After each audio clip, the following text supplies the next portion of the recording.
Hello everyone, welcome to Exam Dos, my dear students. I'm live again with another student who has cracked RRB JEE this time, मोनोजित दास। तो मोनोजित waste Bengal को belong करते हैं और उन्होंने इस बार RRB 2024 का paper clear कर लिया है और डॉक्यूमेंट वेरिफिकेशन के लिए वो शॉर्टलिस्ट हो गए हैं। तो सबसे पहले, इससे पहले कि हम इंटरव्यू स्टार्ट करें, I would like everybody to congratulate Monojit first. और फिर हम कोशिश करेंगे जानने की उनकी जर्नी, उनके स्ट्रगल्स, उनकी स्ट्रैटेजी, जिससे कि आप लोगों को एक मोटिवेशन भी मिले। एट द सेम टाइम आप लोगों को आइडिया लगे कि आपको अपनी तैयारी को कैसे मेंटेन करना है। तो कॉन्ग्रेचुलेशन मोनोजीत भाई। Thank you sir. तो मोनोजीत, थोड़ा सा अपने बैकग्राउंड के बारे में बताइए कि आप कहाँ से आते हैं और ये आरआरबी का टारगेट आपके माइंड में कहाँ से आया। सर मैं बेसिकली वेस्ट बंगाल से हूँ।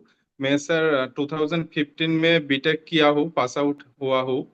उसके बाद सर मैं यहाँ पे स्टेट गवर्नमेंट में as a primary school teacher working कर रहा हूँ। उसके बाद सर मैं नॉन टेक्निकल का प्रिपरेशन फर्स्ट कर रहा था सर। तो नॉन टेक्निकल में बहुत एग्जाम दिया है, दो एक क्रैक भी किया सर। तो मेरा टारगेट यही था, आरआरबी जेई को टारगेट किया सर। उसके लिए मैं सर 2 साल से टेक्निकल का प्रिपरेशन भी कर रहा हूँ सर। तो इस बार सर मैं मेरा आरआरबी जेई में सिलेक्शन हो गया सर। तो यार मोनोजित, ऐसा मतलब कोई रीजन कि आप आरआरबी क्रैक करना चाहते थे, कोई आपके माइंड में था कि नहीं यार रेलवे ऑफिसर बनना है? क्योंकि आपने बताया आप पहले non technical exam already crack कर चुके थे। हाँ सर। सर आरआरबी में इसलिए मैं आना चाहता हूँ कि आरआरबी आप आरआरबी वाइस हो गया तो मेरा पोस्टिंग घर के नज़दीक हो जाएगा। तो इसलिए मैं सर आरआरबी को टारगेट किया, और जेहेतु सर मैं इंजीनियरिंग किया हूँ, उसलिए आरआरबी का एग्जाम मैंने मेनली टारगेट किया हूँ सर। ओके, इंजीनियरिंग करने का मेन मोटिव ही आरआरबी का एग्जाम था। और तो फिर आपने हाँ कोलकाता आरआरबी चाहिए सर। फिल किया था? हाँ सर, कोलकाता का फिल किया था।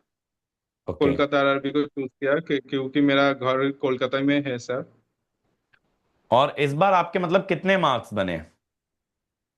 सर मेरा पहले तो 112.72 मार्क्स था। तो इस बार मेरा 12 क्वेश्चन इग्नोर हो गया। उसके लिए मेरा प्रोरेटेड हो गया 119.9, ऑलमोस्ट 120 मार्क्स हो गया सर। इससे मेरिट इंडेक्स मेरा सर 878 बना सर। चलो यार, ये तो बहुत अच्छी बात है। 119 मार्क्स आउट ऑफ 150 मार्क्स, बहुत बहुत बेहतरीन तरीके का स्कोर है।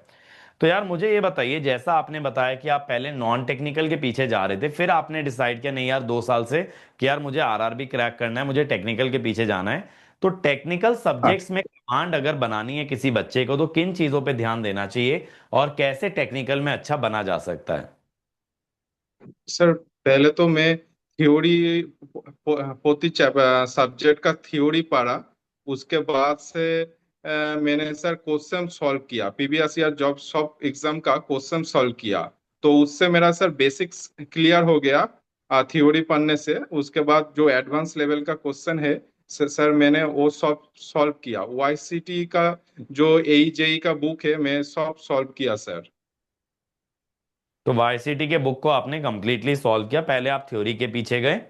तो यार जब आप थ्योरी हाँ पढ़ते सर। हो, ऑब्वियसली जब आप पहली पहली बार कोई सब्जेक्ट की थ्योरी पढ़ रहे हो, अब थ्योरी में काफी सारी चीजें होती हैं, काफी सारा फील्ड नॉलेज भी होता है, प्रैक्टिकल डेटा भी होता है, at the same time concept भी होते हैं। तो इतनी सारी चीजों को yes sir. At a time याद कैसे रखा जाए? सर थ्योरी को मैं बार बार रिवीजन करता था सर। एक बार जो पढ़ा उसको एक सप्ताह के व्यवधान में गैप में उसको फिर से रिवीजन करता था, और उसके क्वेश्चन लगाता था सर। क्वेश्चन को मैंने वाईसीटी का बुक मैंने 4-5 बार सर लगा दिया सर। तो उससे जो क्वेश्चन पहली बार में नहीं बना बा कॉन्सेप्ट नहीं समझ में आया, उसके बाद बार बार जब मैंने करता गया तो अब उसका कॉन्सेप्ट मेरा क्लियर होता गया सर। तो बेसिकली जो आपने मेनली जो रिवीजन किया वो क्वेश्चंस के थ्रू किया। जितने ज्यादा बार अपन क्वेश्चन लगाएंगे, जितने ज्यादा क्वेश्चन लगाएंगे, उतने कॉन्सेप्ट दिमाग में सेट रहने लगेंगे। अब यार क्या होता है कि यस टेक्निकल सर। सब्जेक्ट के अंदर फॉर्मूलाज भी बहुत ज्यादा होते हैं। ऐसा नहीं कि न्यूमेरिकल आए आए वैसा जरूरी नहीं है, बट फॉर्मूला तो होता ही है एनी विच वेज। तो फॉर्मूला को यस। याद रखने के लिए आप हाँ क्या करते थे? सर मैंने शॉर्ट नोट्स लिखा, तो उसमें सब फॉर्मूला एक साथ एक जगह इकट्ठा किया। तो उसको मैं सर बार बार रिवीजन करता था सर। और हम्म। जो फॉर्मूला नहीं आता उसको प्रॉपर से डिडक्शन करके मैंने देखा सर कैसे आ रहा है। काफी बार क्या होता सर, उसको भूल जाता था। उसके बाद उसको जब मैंने खुद से किया तो वो सर याद हो गया सर। ओके। तो मेनली आपने शॉर्ट नोट्स बनाए, फॉर्मूला नोट्स बनाए, और बार बार आप फॉर्मूलाज को देखते रहे, जिससे कि फॉर्मूला याद रखना आपके लिए थोड़ा सा इजी हो गया। अब इसके बाद यार यस सर। आप तैयारी की, तो आपको सबसे ज्यादा चैलेंजिंग सब्जेक्ट कौन सा लगा, जिसको कॉन्कर करना सबसे मुश्किल लगा आपको? सर आरआरबी में सर मेसिन पावर सिस्टम में बहुत ज्यादा वेटेज रखता था, तो मैंने सर मेनली फोकस किया मेसिन पावर सिस्टम का अच्छे से करना है मुझको। तो मैंने मेसिन पावर सिस्टम को बहुत बार थ्योरी किया और बहुत बार होच्छे क्वेश्चन भी वाईसीटी का लगाया। तो मेसिन और पावर सिस्टम अगर अच्छा हो जाए तो आरआरबी में तो इससे 50 to 60 मार्क्स तो पक्का हो जाएगा। तो और मेसिन पावर सिस्टम में से जो क्वेश्चन आता है वो क्वेश्चन अगर बेसिक नॉलेज अगर क्लियर है तो उसको बन जाता है सर। तो मैंने मेसिन पावर सिस्टम को खूब अच्छे से किया। उसके बाद सर नेटवर्क, वो तो बेसिक है, और नेटवर्क भी अच्छे से किया सर। तो मेनली इन तीन सब्जेक्ट पे ज्यादा फोकस करना चाहिए, बेसिक इलेक्ट्रिकल मशीन्स और power system. Power system yes sir. इसके बाद यार जब आप तैयारी कर रहे थे, ऑब्वियसली जैसे 2 साल से आप टेक्निकल तैयारी कर रहे थे, कभी कभी ऐसा भी हुआ होगा कि जैसे कोई क्वेश्चन बनाया तो नहीं बना, या फिर ऐसा लगा यार कि टेक्निकल डिफिकल्ट पड़ रहा है, नहीं हो पा रहा है, अपने से चीजें नहीं याद रह पा रही हैं। तो उस फीलिंग को कैसे टैकल करते थे, कभी कभी जब लगता था कि नहीं हो पाएगा या डीमोटिवेटेड फील होता था?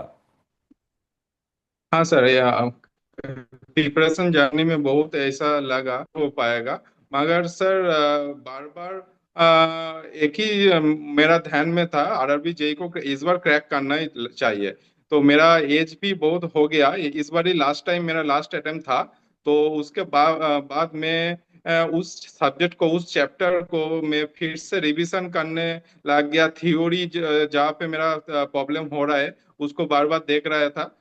ऐसे करके सर अल्टीमेटली मुझे सब कॉन्सेप्ट समझ में लास्ट में आ गया था सर। और सब क्वेश्चन बन रहा था। ओके। तो बेसिकली जब भी डिफिकल्टी आए, अगर आप बार बार उस चीज के पीछे पड़े रहें, तो इवेंचुअली तो वो आसान बन ही जाएगा, इवेंचुअली आप उस पे एक तरह से यस जीत सर। हासिल कर ही लोगे। तो इसके बाद हाँ सर। भाई अगर मैं बात करूं कि आपकी जर्नी में एग्जाम दोस्त कैसे इन्वॉल्व हुआ और आप एग्जाम दोस्त के साथ कैसे जुड़े? सर मैंने एग्जाम दोस्त के साथ जुड़ा, तो उससे सर मैं मुझे बहुत फायदा हुआ। तो कैसे फायदा हुआ सर, एग्जाम दोस्त का एक टेलीग्राम ग्रुप भी है। तो सर मैंने जब कोई क्वेश्चन नहीं समझ में आ रहा था, तो अब उस ग्रुप में सर मैंने सेंड किया और आपने सर उसको सॉल्व कर दिया और कॉन्सेप्ट क्लियर कर दिया। और ताछड़ा सर मैं थ्योरी आपसे किया, जो जब मैं जब थ्योरी पढ़ता था कुछ कुछ जगह में अटक जाता था। तो अब चैप्टर को सर आपका वीडियो से मैं मुझे फायदा हुआ, उस चैप्टर को मैंने अच्छे से क्लियर हुआ। और उसके बाद सर आपने बहुत असाइनमेंट क्वेश्चन भी डाल दिया था, जो क्वेश्चन एक स्टैंडर्ड लेवल का था। तो उस क्वेश्चन को करने के बाद जो बेसिक क्वेश्चन है वो तो अच्छे से ही समझ में आ रहा था। और मेरा एडवांस भी और इस असाइनमेंट से बहुत अच्छा हो गया सर। तो ओके। ऐसा बहुत ही हेल्प लगा सर आपका कोर्स में। और इसके बाद मोनोजीत, अगर हम बात करें कि एग्जाम टाइम में, जैसे आपने बताया कि आपके मार्क्स एक्चुअली बहुत हाई हैं, तो एग्जाम में इतने कम टाइम में इतने ज्यादा क्वेश्चन होते हैं, तो टाइम मैनेजमेंट आपने कैसे किया एग्जाम के अंदर? हाँ सर, इस बार sir technical non technical question अलग अलग सेपरेट था। तो मैंने पहले टेक्निकल को अटेम्प्ट किया, टेक्निकल को 100 क्वेश्चन मैंने सर 1 घंटा 15 मिनट में कर दिया था। एक बार देख दिया था सब क्वेश्चन को। पहले जो इजी क्वेश्चन था एक बार में हो रहा था, वो सबको कर लिया। उसके बाद मार्क फॉर रिव्यू किया, जो जो क्वेश्चन में मुझे तकलीफ हो रहा था, ऐसा लग रहा था क्या बाद में वो कर पाएंगे, उस क्वेश्चन को मैंने बाद में किया सर।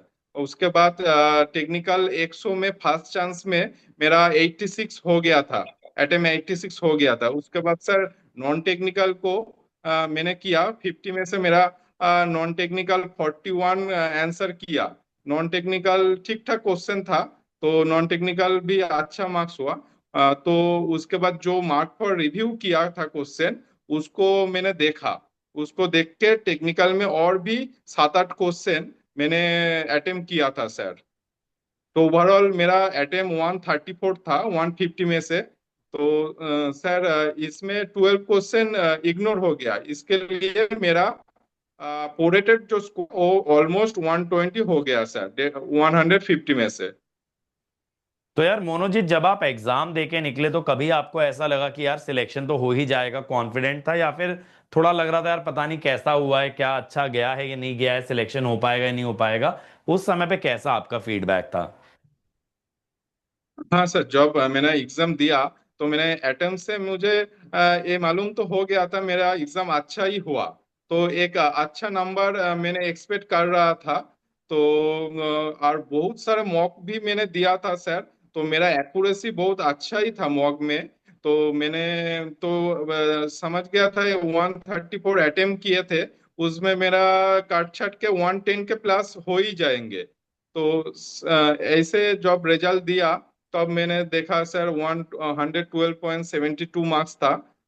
तब मुझे रैंक आईक्यू में सर देखा तो रैंक देखा, उसमें अच्छा रैंक आ रहा था सर। तो उससे मालूम पड़ गया था मेरा सिलेक्शन हो जाएगा इस बार सर। और यार जब आपने रिजल्ट देखा, रिजल्ट शेयर किया, तो सबसे पहले किससे रिजल्ट शेयर किया और कैसी फीलिंग थी रिजल्ट के बाद? हाँ सर, मेरा मामी के साथ, मैं मामी पापा के साथ मैंने रिजल्ट शेयर किया। बहुत दिन से मैं सर प्रिपरेशन कर रहा हूँ, तो बहुत ही अच्छा लगा। बहुत आरआरबी का एग्जाम दिया, उसमें सर जब भी रिजल्ट आ रहा था थोड़ी थोड़ी नंबर में 0.3 0.66 नंबर से चूक जा रहा था। तो ऑलमोस्ट सभी एग्जाम मैंने अटेम्प्ट किया, मगर कुछ कुछ नंबर से नहीं हो रहा है।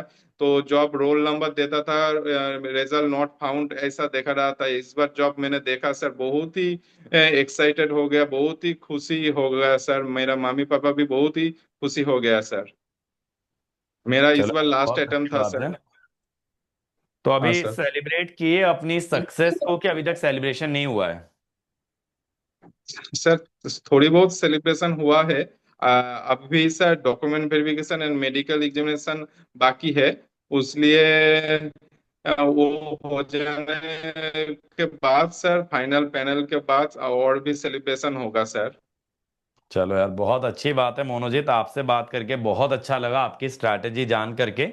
और उम्मीद करता हूँ आपकी इस जर्नी से और बच्चों को इंस्पिरेशन मिलेगा, और बहुत सारे बच्चों को मोटिवेशन मिलेगा कि उनको भी इस डायरेक्शन में जाना है, आगे बढ़ना है। सो थैंक यू यार for taking time out, and again a very big congratulations to you. Thank you sir, thank you sir very much sir.